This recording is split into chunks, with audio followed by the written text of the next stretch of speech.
Oi, gits!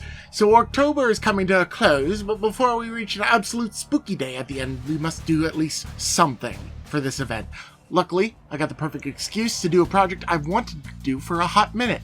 Maxwell, over at Lizard of Doom, hosted a competition with a pretty simple prompt. Kit bash and paint something that you wish were in Warhammer 40k proper. Well, what do I want? I want proper looted vehicles back. How can orcs be orky if they can't even use the stuff they yoink from the enemies, lanky gits, and spiky boys? That ain't right. To remedy this, I wanted to make a proper looted Baneblade. Well, proper as you can get. After all, a real Baneblade kit is expensive, and I ain't a famous top-tier nerd earning mad Patreon dollars or nothing. So instead, I went with a proxy kit with the sculpt from the Daka team. This super heavy tank was shipped from Australia via Etsy purchase, and it was missing its butt. Guess it ain't got anything on Ork Dumpy, but this did slow things down. After all, I had a deadline. The competition ended on the 20th, and this here video was only made after I got everything finished. But I had to wait for the rear chassis to arrive to proper paint the rest of the tank. Well, in the meanwhile, I did have some options. Two things I could work on earlier were the tank's turret, which I hadn't glued into place yet, and some piratey hanger-on grot crew. For the grots, I got them primed in what primer I had at the time, white, and stuck them on a simple base with some blue tack to hold them still without having to scrape off glue later. My freebooter army has a red and black color scheme so they can go hard and fast. These grots got a pretty simple scheme done, with our little Captain Grot having a two-part cape stitched together and a little blue feather for luck. Just give a look-see at these gits here. Before I worked on the turret, I did want to start applying some orky armor panels and spikes all over, and also had to trim off any of the Yumi insignias that are part of the original Daka sculpt. Each one needed something to cover it up proper, and tons more random panels added for extra orky feel. Now that everything I had was properly armored up, I got to painting the turret. It got a prime of Lead Belcher, and then I utilized the power of Scratch Bashing's wisdom to paint everything. But the edges. Yes, free weathering. It's perfect for orky rough paint jobs, giving it just the right look. An initial red base of Pro Curl burnt red for the armor panels, with the occasional panel painted in Pro Curl coal black to break up the static colors. I only ever hand paint my checkerboards nowadays, and felt the mini turret needed some checkering around it to separate it from its big brother. Now guns, especially big turrets, make a lot of noise. To make the booming even more boomy, I tend to paint the tips of my weapon barrels, especially large guns, in orange.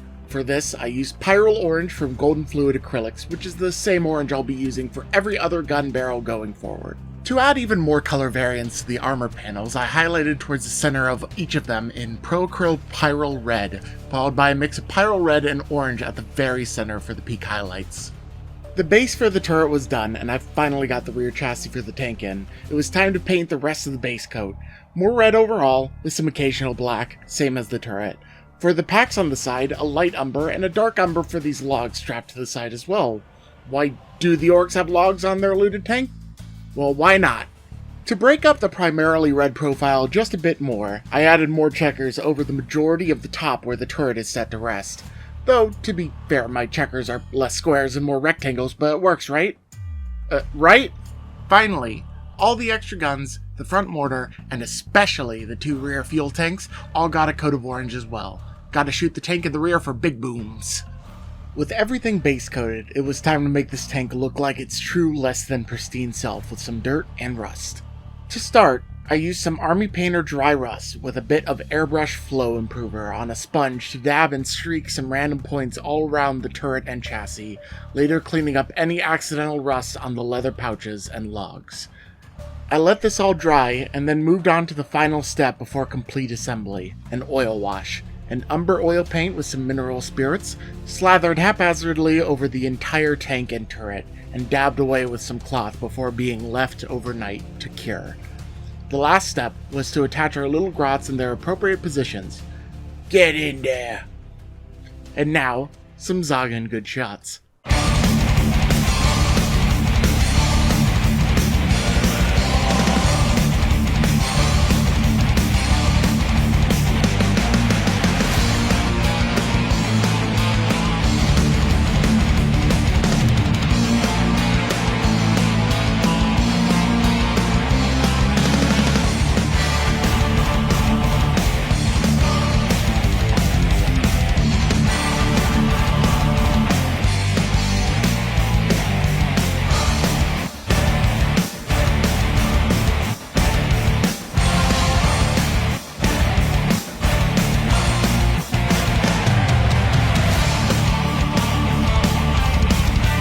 Thank you so much for watching this here video. I hope you enjoyed. Happy rest of Orktober. Thanks to Max for running this little contest, and do all that YouTube stuff. You know everything. Now zog off!